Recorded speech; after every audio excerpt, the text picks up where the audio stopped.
सभी को मेरा नमस्कार और a very good morning to all of you my dear students. Rajkiya Mahavidyalaya नीम का थाना की इस ऑनलाइन यूट्यूब की क्लास में तृतीय वर्ष हिंदी साहित्य के विद्यार्थियों का मैं एक बार फिर से स्वागत करता हूँ। प्रिय विद्यार्थियों, जैसा कि हम इस प्लेटफॉर्म के माध्यम से सभी विषय पढ़ रहे हैं और मैं भी अपना विषय हिंदी साहित्य आपको प्रस्तुत कर रहा हूँ, तो मुझे उम्मीद है और पूरा विश्वास है कि आप मेरे लेक्चर्स को काफ़ी एंजॉय कर रहे होंगे और अपनी समझ को हिंदी साहित्य की समझ के विषय में अपनी समझ को और ज़्यादा परिपक्व कर रहे होंगे। तो मेरा प्रयास आपको हिंदी साहित्य के प्रति अपना दृष्टिकोण बनाना, अपनी समझ को व्यापकता प्रदान करना और पाठ्यक्रम अनुसार अपने विषय पर पकड़ बनाना है, ताकि हम जब कभी भी हमारे एग्ज़ाम होंगे तब हम अपनी समझ को वहाँ पर प्रदर्शित कर सकें और रिवार्ड के रूप में अधिकतम अंक प्राप्त कर सकें। तो हमारा जो टॉपिक चला आ रहा है उसको थोड़ा सा अब आगे बढ़ाएंगे। हमने बात की थी रीतिकाल के जो प्रमुख प्रवृत्तियाँ थी, पिछली क्लास की बात कर रहा हूँ मैं।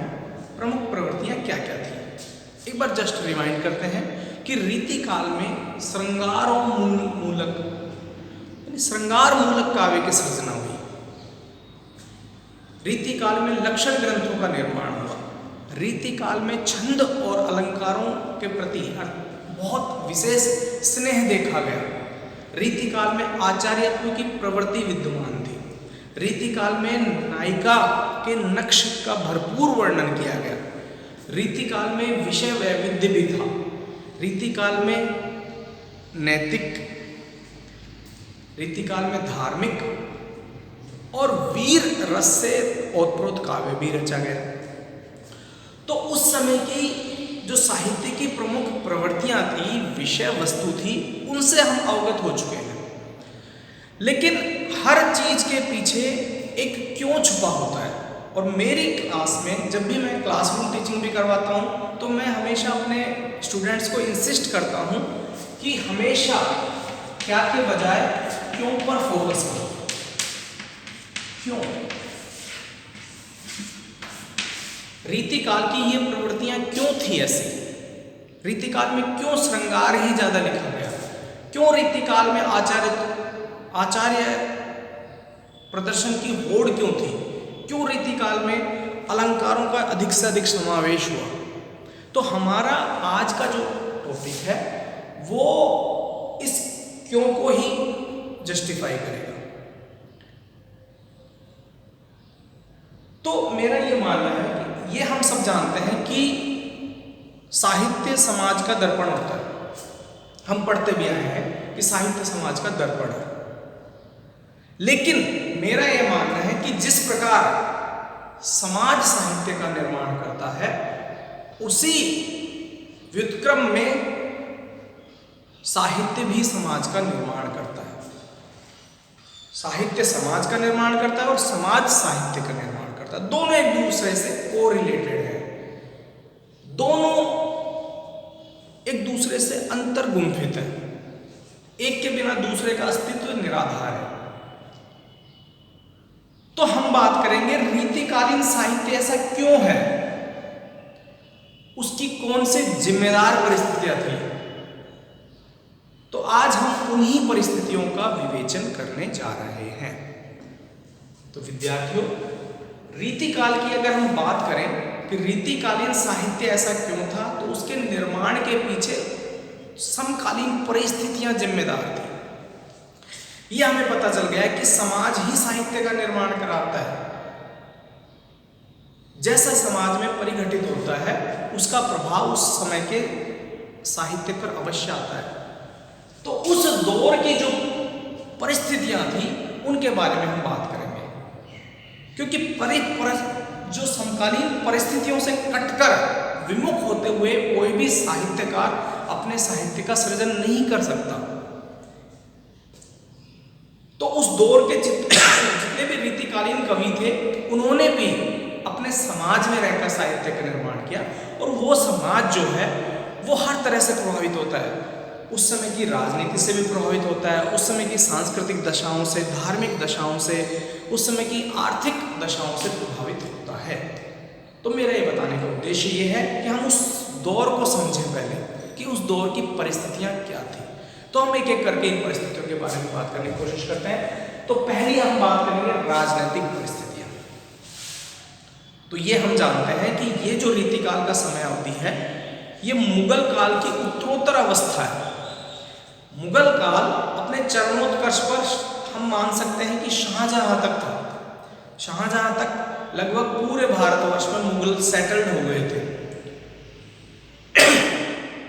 और उसके बाद फिर औरंगजेब अंतिम मुगल शासक हुए जिसने स्थायित्व जमाने की कोशिश की, लेकिन उसके बाद फिर धीरे धीरे मुगल जो शासन था वो अपनी जो उनका अस्तित्व था वो भरभराने लगा, विखंडन की ओर बढ़ चला और जो महान मुगल साम्राज्य तथाकथित था वो छोटे छोटे सामंती क्षेत्रों में बंट गया। अर्थात जो देशी राजा थे, सामंत थे, उन्होंने व्यवस्था को अपने कब्जे में कर लिया। तो राजनीतिक परिस्थिति क्या हो गई कि वो जो दौर था मुगल का, वो जो स्वर्णिम दौर था वो खत्म हो गया था और अनेक छोटे छोटे सामंत जो थे उन्होंने अपने आप को स्वतंत्र घोषित कर लिया था। हालांकि तब भी स्थिति लगभग नियंत्रण में ही थी। भले ही मुगल साम्राज्य विखंडित हो गया था, केंद्र में कमजोर था, लेकिन एक प्रकार की उस समय शांति थी। राजनीतिक कोई बहुत ज्यादा उठापटक उस समय नहीं हुई थी। तो ये जो सामंत थे, अब चूंकि उस समय बहुत ज्यादा युद्ध उस काल में हुए नहीं थे तो अपने बेफिक्र होकर रहते थे और उनका पूरा और सिर्फ पूरा ध्यान अपने भोग विलास पर केंद्रित था। तो हम बात कर रहे हैं सिर्फ भोग विलास, इसी पर केंद्रित था। अब ये जो तुष्ट सामंत थे ये अपने केंद्र की ओर उन्मुख होते थे। जैसा केंद्र में चल रहा है वह वैसा ही यहां भी चलता। तो केंद्र के जो शक्तिहीन जो अंतिम दौर के मुगल सम्राट थे वो अपने भोग विलास में मगन रहते थे, सुराव सुंदरी में अपना सारा जो धन था वो उड़ाते थे, अर्थात भोग विलास पर केंद्रित रहते थे। इसीलिए उनका जो ध्यान था, उनके जो मनोरंजन के साधन थे वो भी सिर्फ और सिर्फ भोग विलास पर केंद्रित रहते थे। तो उस दौर में जो साहित्य रचा गया वो किस पर केंद्रित होगा? सिर्फ अपने राजाओं को संतुष्ट करने के लिए, सिर्फ अपने सामंतों को संतुष्ट करने के लिए। अब सामंतों की डिमांड ये थी कवियों से कि भाई हमें तो श्रृंगारिक सामग्री चाहिए जो उनके भोग विलास को प्रदीप्त कर सके, उनकी काम वासनाओं को जागृत कर सके। तो उन्होंने अनायास नहीं सायास कहकर कवियों को क्या लिखने के लिए प्रेरित किया? भोग विलास की सामग्री लिखने के लिए प्रेरित किया। और कवि चूंकि उस समय इन राजाओं के आश्रय में थे, इनकी नौकरी करते थे, चाकरी करते थे, तो उन्हें अपना पेट पालने के लिए वही प्रस्तुत करना पड़ा जो उनका मालिक चाह रहा है। तो रीतिकार का काव्य इस प्रकार प्रोफेशनल पोएट्री थी क्योंकि राजनीतिक हस्तक्षेप ज्यादा था। अब बढ़ते हैं सामाजिक परिप्रेक्ष्य पे। तो सामाजिक स्तर बहुत ज्यादा विखंडन हो गया था। यथा राजा तथा प्रजा कहावत है। तो जैसा राजा होगा वैसा ही प्रजा होगी, क्योंकि हमारे समाज में चाहे अच्छाई हो चाहे बुराई ऊपर से छन छन कर आती है। तो यहाँ भी समाज में क्या आया? जो ऊपर वालों ने किया। सामंतों के यहाँ हजारों रानियां, सैकड़ों रानियां होती थी, राजाओं के यहाँ होती थी। तो जो धनी मनी लोग समाज में होते थे उनके भी वही परंपरा चल पड़ी। बहुत सारी रानियां, रखेले, दासियां होती थी। तो जैसा राजनीति करवा रही थी, समाज में भी विखंडन था।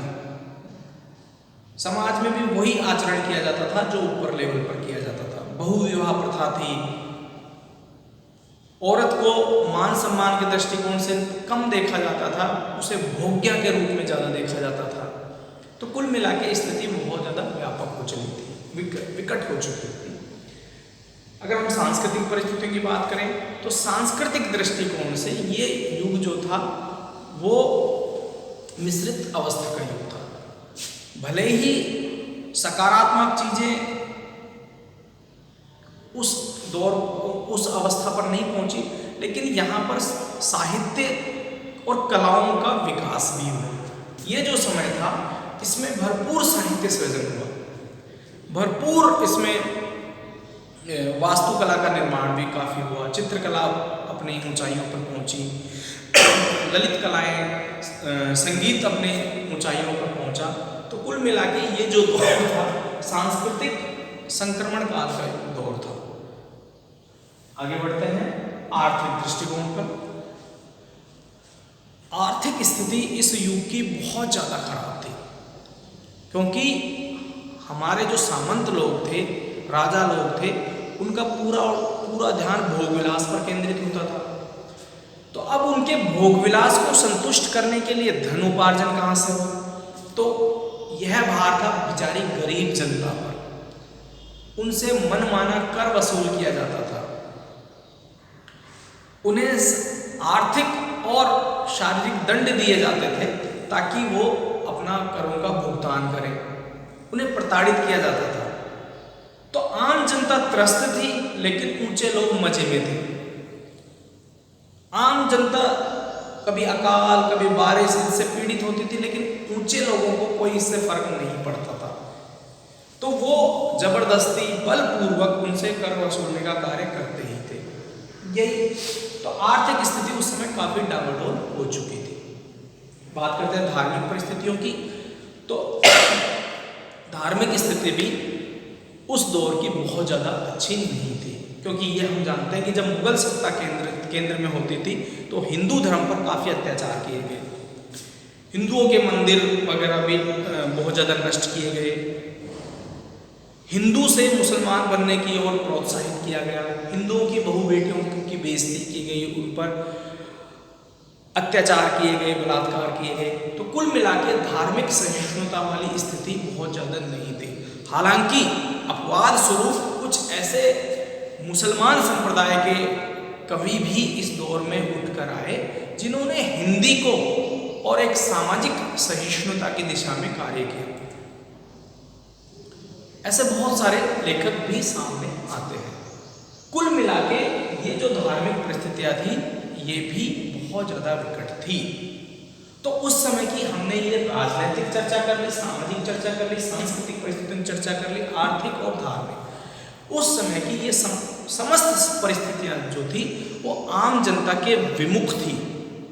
सारी की सारी परिस्थितियां उच्च वर्ग की ओर उन्मुख होती थी। उच्च वर्ग जैसा चाहता था वैसा ही वहां पर प्रभाव होता था। तो साहित्य जो रीतिकाल का साहित्य था इन सब परिस्थितियों से प्रभावित हुआ। चूंकि उस समय परिवेश ऐसा था कि इस परिवेश में अपनी प्रतिष्ठा बचाए रखने के लिए कवियों को अपने आप को एक उच्च कवि के रूप में, एक मॉडल के रूप में राज दरबार में प्रस्तुत करने की सामयिक आवश्यकता थी, क्योंकि उस समय बहुत ज़्यादा कठिन कंपटीशन होता था। कवि लोगों के बीच में प्रतिस्पर्धा होती थी कि कौन कवि ज़्यादा से ज़्यादा अच्छी कविता अपनी करेगा तो उसको दरबार में उतना ही ज़्यादा मान सम्मान मिलेगा। तो ये लोग कवि जो थे वो निष्णात होते थे, कविता करने की कला होती थी। ये जो कवि थे भक्ति काल के कवियों की तरह नहीं थे। ये कबीर नहीं थे कि भाई मैं तो अपने ईश्वर की भक्ति में मगन हूँ, मुझे कविता से कोई मतलब थोड़ी है। इनका काम, रीतिकाल के कवियों का काम तो विशुद्ध प्रोफेशनल था।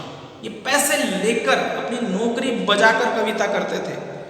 इसीलिए ये जो रीतिकाल का काव्य है ये प्रोफेशनल पोएट्री कहलाता है, व्यावसायिक कविता। तो इसमें कवि का जो अंतर्मन है वो भले ही सामने न आता हो, लेकिन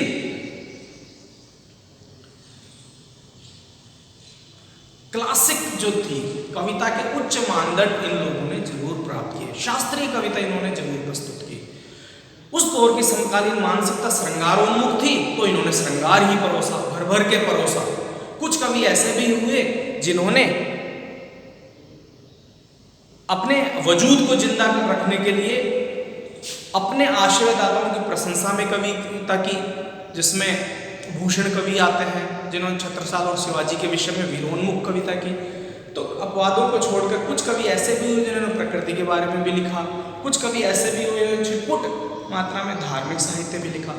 तो कुल मिला के बाकी जो कवि थे वो सब श्रृंगारोन्मुख ही थे, किसी राजा के यहाँ आश्रित थे। तो अपने आश्रयदाताओं की प्रशंसा में, अपने आश्रयदाताओं को जैसा काव्य अच्छा लगता था वैसे ही काव्य का सृजन उन्होंने किया।